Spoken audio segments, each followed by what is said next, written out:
tout le monde, bienvenue sur Le Jeune Musical. Aujourd'hui, j'ai décidé de vous parler de cinéma et surtout de vous parler d'une saga culte du début des années 2000 et les films dont sont adaptés cette saga sont sortis au début des années 2010.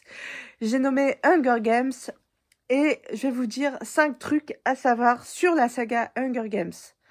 Déjà, premier truc, le nom de Katniss Everdeen. Susan Collins n'a pas nommé son personnage par hasard, puisque Katniss est le nom anglais qui désigne la plante du Sagittaire. Ses feuilles sont en forme de flèche, arme qu'utilise la protagoniste dans la saga.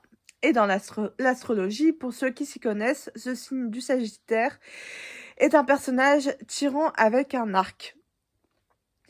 Everdeen, donc l'arc, c'est aussi un outil qu'utilise Katniss dans la saga.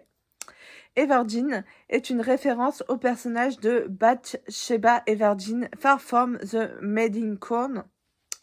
Donc c'est une histoire, et dans cette histoire, l'héroïne se met en couple avec son meilleur ami, tout comme Katniss se met en couple avec Peeta pour les caméras au départ. Comme certaines personnes de nos jours qui se mettent en couple pour les réseaux et pour les réseaux sociaux et pour faire de l'audience, avoir des vues, avoir des likes. Et bah là, c'est exactement pareil et je trouve ça hyper ingénieux de la part de Susan Collins d'avoir glissé ce petit détail dans une saga, sachant que c'est clairement visionnaire de notre époque aujourd'hui. Deuxième truc, clin d'œil à Pixar dans le deuxième film, L'Embrasement, quand le président Snow regarde Katniss dans une des scènes.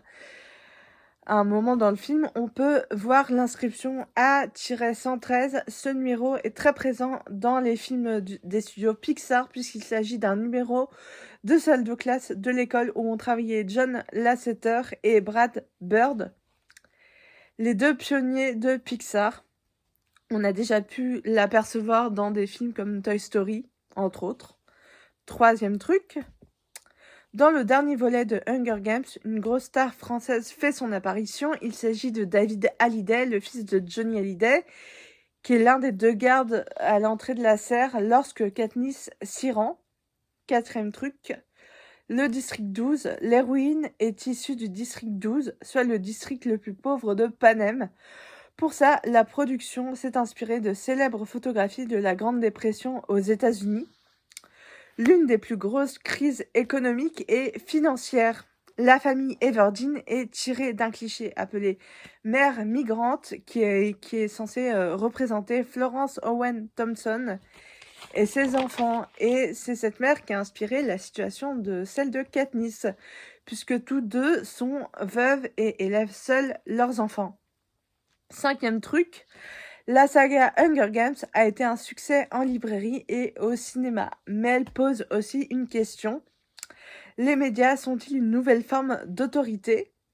Les Hunger Games ont pour objectif de soumettre le peuple en rappel à la rébellion menée par le District 13, 74 ans avant les premiers Hunger Games, et c'est la raison pour laquelle les jeux sont entièrement télévisés et le peuple obligé d'assister à ce spectacle.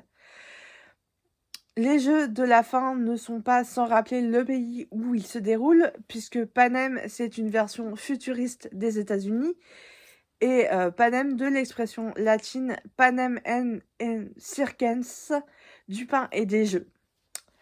Les jeux et la télévision sont alors ici un double moyen pour le gouvernement de contrôler le peuple. Finalement, c'est pas si loin de notre réalité actuelle puisque les tout ce qui est chaînes d'infos en continu, BFM TV, CNews, tout ça, c'est un peu une façon de contrôler le peuple puisque le peuple s'informe par ces chaînes-là et parfois les infos vont très très vite et ne sont pas toujours vérifiées et sourcées. Donc au final, est-ce que Hunger Games n'est pas carrément visionnaire de notre société actuelle ?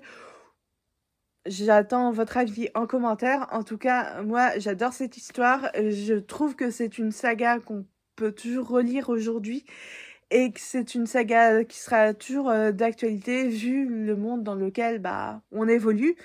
Donc, j'attends ton avis en commentaire. Est-ce que tu as lu Hunger Games ? Est-ce que tu as vu les films ? Est-ce que tu as l'intention de voir le prochain film ou peut-être que tu as lu le préquel? Je ne sais pas, mais j'attends ton avis en commentaire pour en discuter. Et ciao!